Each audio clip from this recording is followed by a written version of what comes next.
Krisengeschmack. Ah, Cola. Ja, no. Nein, der will ich. Du bist so das Kind, das immer wenn du willst. Und nachher hast du genau das Cola genommen und nachher nein, das will ich nicht. Also ich weiss nicht, ob ihr die noch kennt. Ja. Oh, schau. Telefon noch schon. Ja. Mit der scheiß Folge für die Fragen anfangen. Okay, danke Mami, ciao, Hadi Again. Herzlich willkommen zu der neuen Folge für die Fragen, liebe Freunde von der schlechten Unterhaltung. Ich bin der Sven.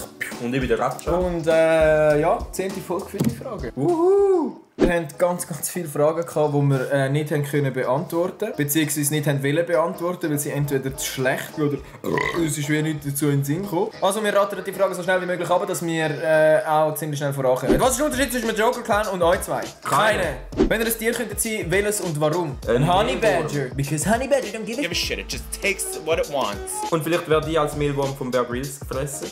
Essen ihr Tacos und tanzen Salsa? Nartu nur, hey.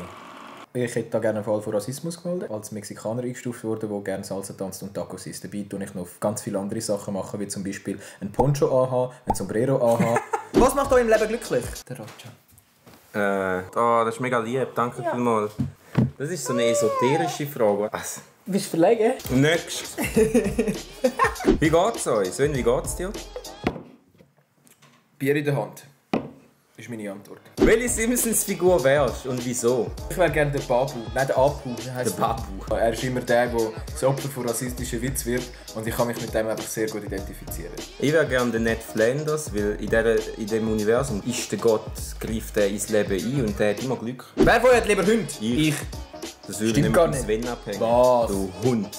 Was braucht so ein Sven zum Wachsen und Gedeihen? Schläge und Füße und so Karate-Jobs. RKO out of nowhere. Du hast den Gürtel vergessen. Ah ja. Ist Orangensaft süß oder sauer? Kommt darauf an, welche Körperöffnung das sie nicht tut. Was dich nicht tötet. Gut, das wären jetzt gewesen, die Rapid Fire Questions. Oh, das ist sicher wieder meine Mami, ja? Ja, wir müssen anfangen mit den Fragen. Was ist das Gruseligste, was du einem Menschen kannst sagen, wenn er dir auf der Straße entgegenläuft? Das kommt natürlich darauf an, wer dir entgegenläuft und wo er dir entgegenläuft. Am Zürcher auf der Bahnhofstrasse langt ein Grüezi. An der Langstrasse ist es auch ein Grüezi, aber nicht aus dem Grund, dass es einfach ein Grüezi ist, sondern aus der Tatsache, dass du auf der Langstrasse in der Regel nicht auf Schweizerdeutsch gegrüßt wirst. In Tschernobyl wäre es gruselig, zum Beispiel, wenn es zweiköpfige, fünfbeinige Dia-Grüezi würde sagen. Am Mexikaner könntest du sagen, die Maisernte ist ausgefallen, die Grenze ist geschlossen oder du musst für die Mauern jetzt zahlen. An einem Veganer könntest du sagen, Psst, ich habe jeder Mami entführt. Am Daniele Ganser könntest du sagen, Psst, Medi manipuliert dich nur, wenn dein Ring nicht einschaltest. An einem Amerikaner, der Präsident ist ein höflicher, zuvorkommender und einfühlsamer Mensch. Am Italiener, Psst, Deine Nonne hat Pasta verkocht und stattdessen Pizza Hawaii auf Tisch. An einem Basler, Nur weil er am Dreiländereck gewohnt sind, er nicht kultivierter als wir. am St. Galler. Bratwurst mit Zäpfen. Okay, nein, das ist einfach so. Ulma ist überbewertet. an einem Bündner, All deine Pflänzchen sind männlich.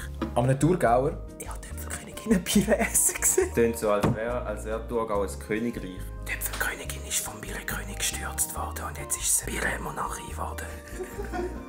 Und alle, die Äpfel essen, unter der Bierenmonarchie, werden nicht an der Guillotine hingerichtet, sondern sie werden zu Tode geschält. Jungs, ich habe noch eine Frage.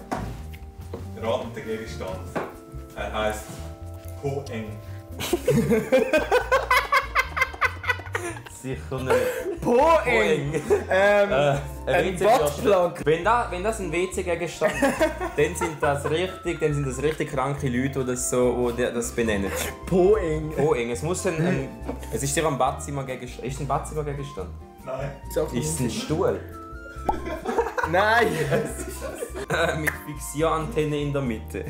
Was ist etwas, das jetzt populär ist, aber in 5 Jahren werden sich alle dafür schämen? Oh, das ist gut. Jeder einzelne von euch wird sich in 5 Jahren schämen für sein Abo da auf YouTube bei Netzblog. Also jetzt zeigt natürlich voraus, dass wir irgendwie populär sind. Was wir vielleicht nicht unbedingt Sind wir das? Sind wir jetzt schon populär? Aber wir werden sicher populär, indem wir irgendwelche Behauptungen in den Raum stellen, was das Abo bei Netzblog so bewirkt hat. Sind auch Sie Social Media süchtig? Dann reden Sie mit Ihrem Arzt über das Abo bei Netzblog.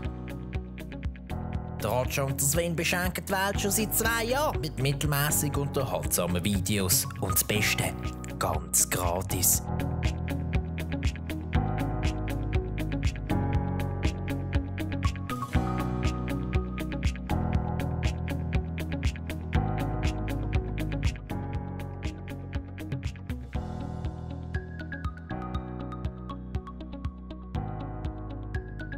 Seit ich Netzblog auf YouTube abonniert habe, habe ich aufgehört, offensichtlich vorteilhaft gefütterte Bilder auf Instagram zu posten, um mein oberflächliches Verlangen nach Aufmerksamkeit zu befriedigen. Seit ich Netzblog auf YouTube abonniert habe, weiss ich, wie ich meine Kinder erziehen muss, damit sie nicht so werden wie der Sven und der Ratscha. Ist Müsli eine Suppe? Was ist, wenn der Herr Bircher, der das Bircher-Müsli erfunden hat, nicht wollte, dass man das Bircher-Müsli nennt, sondern Bircher-Suppe? Stellt euch mal vor, alle nennen seine Erfindung falsch. Der rotiert sicher im Grab, wie ein Stabmixer. Am Ende des Tages versuchen uns so Fragen einfach nur zu verwirren. Und ja, wir wissen, wir sind so quasi die Paradebeispiele für unser gescheitertes Bildungssystem, aber bitte gebt euch ein bisschen Mühe. Letzte Frage, danke vielmals, Schicksi! Ist ein Hotdog ein Sandwich? Also in der Schweiz garantiert nein, weil in der Schweiz funktioniert so, du nimmst ein Baguette, tust es irgendwo reinstecken, dass es dann so ein komisches Loch drin hat, dann tust du eine beliebige Anzahl Liter Ketchup oder Mayo, Magma-Kammer von fucking Ketchup oder Mayo bildet, wo du unmöglich essen kannst, ohne dass du irgendwas wie alles an dir verklickern ist und 5 Meter in deinem Umkreis. Wie viele Unterschriften brauchst du für eine Initiative? 100'000? 100'000. Weißt du, wie geil wäre es, wenn wir 100'000 Unterschriften würden... Weißt du, was würden... Nein, jetzt im Ernst jetzt. Wenn wir das würden bringen, jetzt hier am Bellevue und sagen, unterschreiben da bitte, dann würden doch viele Leute einfach unterschreiben aus Jux, weil sie denken, wir bringen nie 100'000 an und schlussendlich haben wir 100'000. Gesagt werden wir als Komitee für richtige Hotdogs auch, wir werden das Plakat gestalten. Und es wird, ja, voll. Und es werden sich so Gegenkomitees bilden, von den Gastros. Ja. So, nein, wir wollen das nicht. Ja. Da gibt es eine Arena, wo wir zwei sind und unsere Gegner. Und der Jonas Breuer in der Mitte, immer so, alt jetzt. Oh mein Gott, und der Roger Schawinski wird dann auch dabei sein und ein Buch sogar noch drüber schreiben. Ja. Das über jede Kacke gemacht. So, das war's, meine lieben Damen und Herren, mit dieser Folge von «Viele Fragen». Ich hoffe, es hat euch gefallen. Also Ratsch, ich würde meinen, wir geben uns noch den letzten Sauer. Wir geben uns jetzt wortwörtlich Kugeln.